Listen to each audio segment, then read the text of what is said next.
টানা তাপপ্রবাহে পুড়ছে দেশ। এমন পরিস্থিতিতে রাজধানীর কিছু এলাকায় ঘাটতি দেখা দিয়েছে ঢাকা ওয়াসার পানি সরবরাহে। বাসাবাড়িতে পানি না পেয়ে অসহনীয় দুর্ভোগে পড়েছেন বাসিন্দারা। ঢাকার কাফরুলের বেশ কিছু মহল্লার বাসিন্দারা ভুগছেন পানির সংকটে। একদিকে দাবদাহে হাঁসফাঁস অবস্থা, অন্যদিকে পানির ঘাটতি তাদের জীবন দুর্বিষহ করে তুলেছে।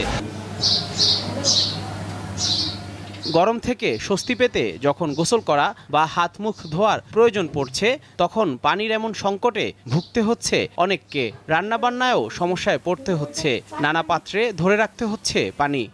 পানি দিতে পারি না, আমার ভাইটারা রান্না করতে পারে না, ভাইটারা আমার বাসায় এসে অনেক ঝামেলা করে, মানে থাকার অবস্থা নাই। সপ্তাহখানিকের উপর ধরেই পানিটা তেমন আসতেছে না। আপনারা দেখা যাচ্ছে যে হয়তো দিনে একবার আমরা পাচ্ছি সেটা। কাফরুলের মতো রাজধানীর মিরপুর, শেওড়াপাড়া, বাড্ডা, নতুন বাজার, মালিবাগ, বাসাবো, পুরান ঢাকা, মুগদা, মান্ডা ও যাত্রাবাড়ি সহ বিভিন্ন এলাকায় গত কয়েকদিন ধরে পানির সংকট দেখা দিয়েছে। জীবন বাঁচাতে নানা জায়গা থেকে পানি কিনে ব্যবহার করতে হচ্ছে বাসিন্দাদের। 15 দিন থেকে পুরা এলাকায় সমস্যা।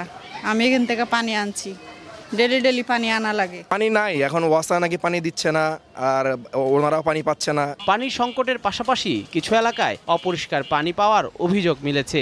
আবার কোনো কোনো এলাকায় পানি পাওয়া যায় দিনে মাত্র একবার। টোটালি আজকে 4-5 দিন যাবৎ পানি নেই, তো যতটুকুই আসে ময়লা। গরমের পানির সংকট, এখন আমরা তখন অন্য উপায় হচ্ছে পানি বিভিন্ন জাতি কিনে নিয়ে আসতে হয়।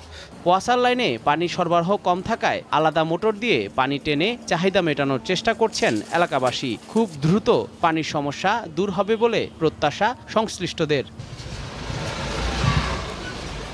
জহিরুল মোহসান, দীপ্ত সংবাদ, ঢাকা।